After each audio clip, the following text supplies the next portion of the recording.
जहरी में घमसान की लड़ाई जारी है और 3 दिन पहले तक हमने रिपोर्ट किया कि जहरी में 3 दिन की लड़ाई हुई है और उसके बाद जो है वो पाकिस्तानी फौजों ने पसपाई इख्तियार की है। लेकिन अब ये खबरें आ रही हैं कि लड़ाई में जहरी में अभी तक घमसान की झड़पें हो रही हैं, घमसान की लड़ाई हो रही है और पाकिस्तानी फौज ने अपना पूरा जोर लगा दिया है कि जहरी को जो है वो वापस हासिल किया जा सके।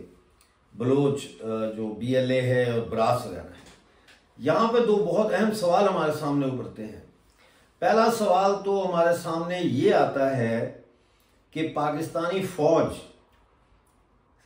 तकरीबन 50 दिन होने वाले हैं, क्यों जहरी को अभी तक वापस कैप्चर नहीं कर पा रही। दूसरा सवाल ये होता है कि क्या जहरी खैरफ 2 का आगाज है। ये 2 बड़े अहम सवाल हैं।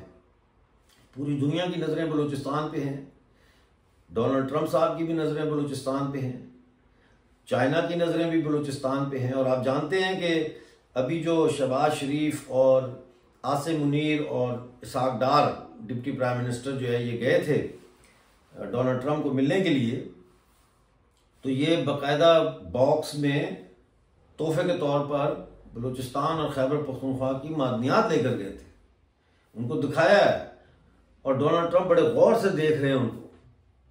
यानी कि ये उसको झांसा दे रहे हैं, उसको धोखा दे रहे हैं, डोनाल्ड ट्रंप को धोखा दे रहे हैं कि ये मादनियात जो है आपको मिल जाएंगी सर, आप टेंशन ना लें, आप बस पैसे दें, पैसे दो।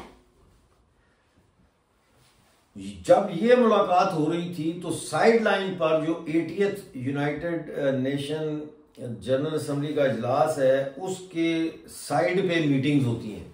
एक तो जनरल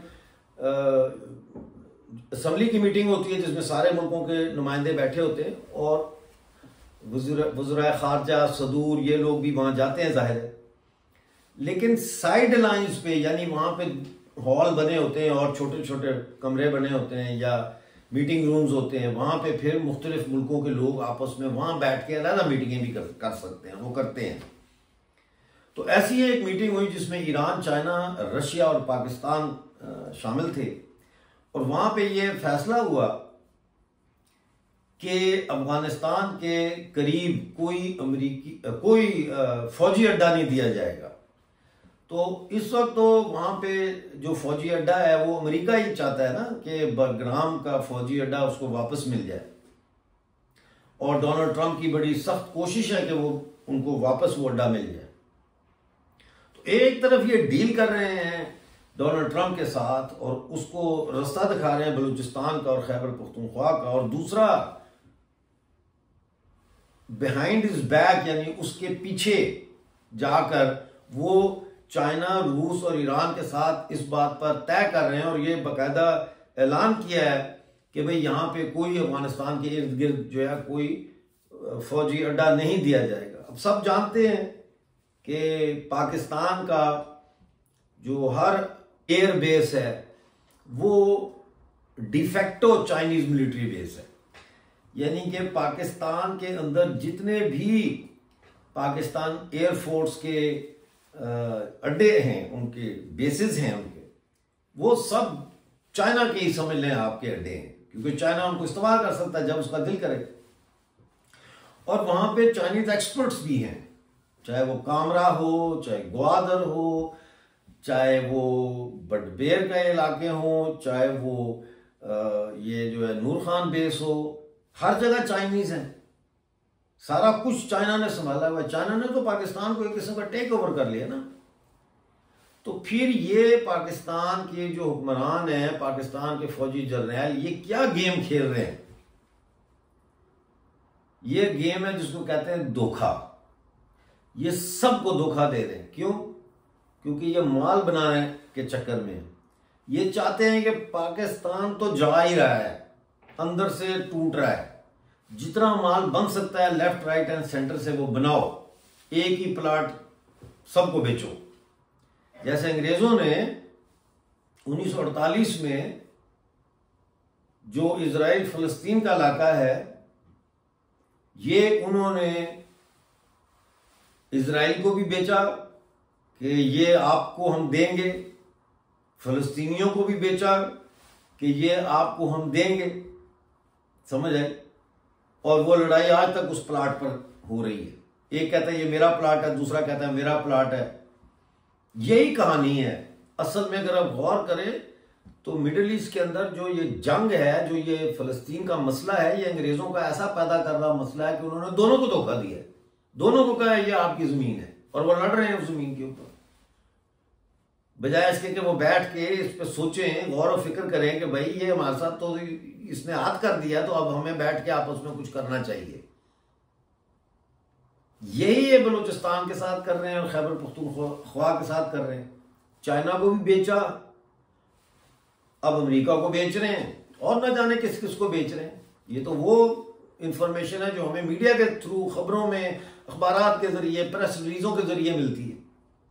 लेकिन और ये क्या कर रहे हैं, क्या खिलवाड़ कर रहे हैं, इसका कुछ पता नहीं। इस सारे माहौल के अंदर पाकिस्तानी फौज क्यों इतना जोर दे रही है, अब जहरी के ऊपर हमला कर रही है और ड्रोन से भी मार रहे हैं, और सुना जेट भी इस्तेमाल हो रहे हैं, और उनके फौजी जो है पाकिस्तानी फौजी वो मारे जा रहे हैं, वहां पे धड़ाधड़ मारे जा रहे हैं,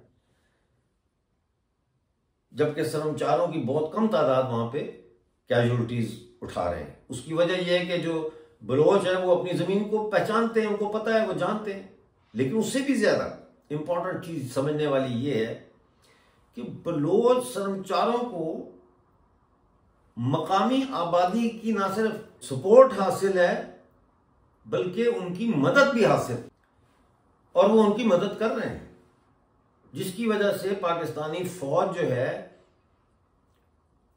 वो कामयाब नहीं हो रही। पाकिस्तानी फौज वहां से चलना शुरू करती है जहरी की तरफ, तो पहले ही इतला पहुंच जाती है कि जी फौज आ रही है, और जहरी की तहसील के चारों तरफ कर्मचारियों ने बड़े पक्के मचान बनाए हुए हैं, बड़े पक्के उन्होंने जो है वो अपने वो बनाए हुए हैं पोजीशनें, मोर्चे। पाकिस्तान आर्मी नहीं घुस सकती वहां पे। हाँ, एटम बम फेंक दें या कोई ऐसा बम फेंक दें जिससे सब मर जाएं, उसमें तो वो भी मर जाएंगे, फिर वो अलग बात। अब सवाल ये है कि जहरी जो है क्या ये हेयर ऑफ टू है, यानी क्या जहरी की आजादी, यानी जहरी का जो इलाका आजाद कराया बलूचिस्तान से, ये अब इलाका फैलेगा, कोई और इलाका भी आजाद होगा? क्योंकि अगर मिलिट्री पॉइंट ऑफ व्यू से देखें, जंगी नुक्ता नजर से, तो इस वक्त ये जरूरी है कि जहरी से दूर एक और इलाका भी, एक और तहसील भी आजाद कराई जाए, ताकि पाकिस्तानी फौज जो है उसकी जो ताकत है वो कमजोर हो, वो फैल जाए उधर भी इधर भी। दूसरा जो है वो आलमी सतह पर जो खामोशी है वो भी एक बहुत बड़ा सवालिया निशान है। क्या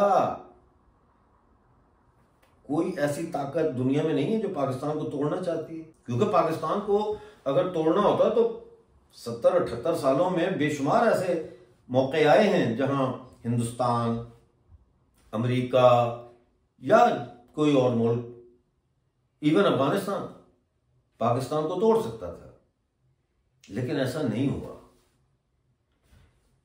तो इसका मतलब यह है कि ये पाकिस्तान को तोड़ना नहीं चाहते, लेकिन पाकिस्तान को इतना कमजोर रखना चाहते हैं ताकि पाकिस्तान का हवा बना के इंडिया के अंदर भी पॉलिटिक्स की जाए कि जी पाकिस्तान तो आतंकवाद का अड्डा है और वहां से टेररिस्ट आते हैं और एक्सेट्रा एक्सेट्रा। अमेरिका भी टेररिज्म के नाम पे खिते में दाखिल हो सके, चाइना भी टेररिज्म के खात्मे के नाम पर अपनी फौजें जो है वो लेके आ सके। मतलब ये सारा एक गेम चल रही है ना, जिसमें मारा कौन जा रहा है? आम आदमी, इंसान। तो इस सारी सूरत हाल में जो बात हमें समझनी है वो ये है कि ये लड़ाई उस वक्त तक आलमी हमायत हासिल नहीं कर सकती। आलमी हमायत से मेरा मतलब है कि ओपनली बलूचिस्तान की जो तहरीक आज़ादी है उसको तस्लीम करना, बलूचिस्तान के जो BLA या ब्रास वगैरह हैं इनको एक लेजिटिमेट यानी एक जायज़ आज़ादी की फौज मानना, ये चीज़ें जो है ये अभी नहीं होंगी। ये जंग खुद लड़नी पड़ेगी बलोच को, और इस वक्त बलोच और पाकिस्तानी फौज आमने सामने है। देखना यह है कि आने वाले दिनों में क्या बलोच शर्मचार जहरी पर अपना कंट्रोल कायम रख सकेंगे, या एक दफा फिर उनको पाकिस्तानी फौज की पेशकदमी के नतीजे में पसपाई इख्तियार करनी पड़ेगी, या जहरी के अंदर जो आज़ाद किया है इन्होंने इलाका, उसी तरह की एक और तहसील कहीं दूर ये आज़ाद होगी, ताकि पाकिस्तानी मतलब अब तो ये है ना कि पाकिस्तानी फौज को डिस्पर्स करना है, उसको फैलाना है, उसकी ताकत को कमज़ोर करना है। बहरहाल जैसे कोई अपडेट आएगी वो लेके आपके साथ हाजिर होगा। फिल वक्त के लिए इतना ही। अपना बहुत सारा ख्याल रखिए, मिलते हैं अगली वीडियो में।